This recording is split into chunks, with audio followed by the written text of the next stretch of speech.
There is a new spotlight shining in the cockpits of airplanes, discussions about pilots who may be struggling with mental health issues. The airlines and the FAA are taking a strong look at the impact on pilots. Alexandra Skores covers aviation for the Dallas Morning News and has looked into this. Alexandra, thanks for joining us. Thanks for having me. Why are we seeing the recent interest from the FAA or the airlines regarding mental health of a pilot? There's been a lot of conversations at the federal level about how to address this issue. But there's probably one key event that a lot of folks point to when you think about pilot mental illness. And that's a situation that happened in Germany in 2015. Essentially, the pilot on board had been struggling with mental illness and crashed the airplane into the French Alps, and everyone on board was killed. It was later discovered, he was struggling with mental illness, and that, he hadn't disclosed that to his employer. I think all of us remember that very tragic day. Did he not disclose it for fear he'd be disqualified from flying?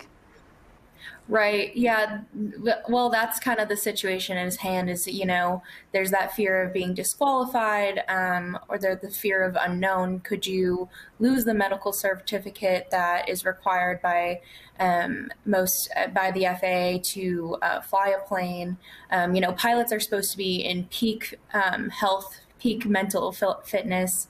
So, if you aren't, that could disqualify you from flying a plane. So, considering that we do have a shortage of pilots and there is such a demand for travel, what are the airlines doing to help pilots and to keep them there in the cockpit? Right. A lot of airlines have programs to handle it kind of from within. Obviously, there's some federal help that's being discussed of how to address this issue, but the airlines are looking at, how do we implement peer-to-peer support? So pilots talking to other pilots to kind of see if they're dealing with something that they can just help from within. Also offering that guidance to families that maybe have a pilot that's undergoing something. Because at the end of the day, pilots are humans and we all have things going on that not everyone may know and things that we're dealing with. So the airlines are kind of using that as an opportunity to really address the problem hands-on and try to handle it and give their pilots the support that they need. Yeah, you got to have the space to talk, but also have the vulnerability that you'll get some help too. All right, Alexandra, thank you so much for being with us and talking about this issue. We appreciate it.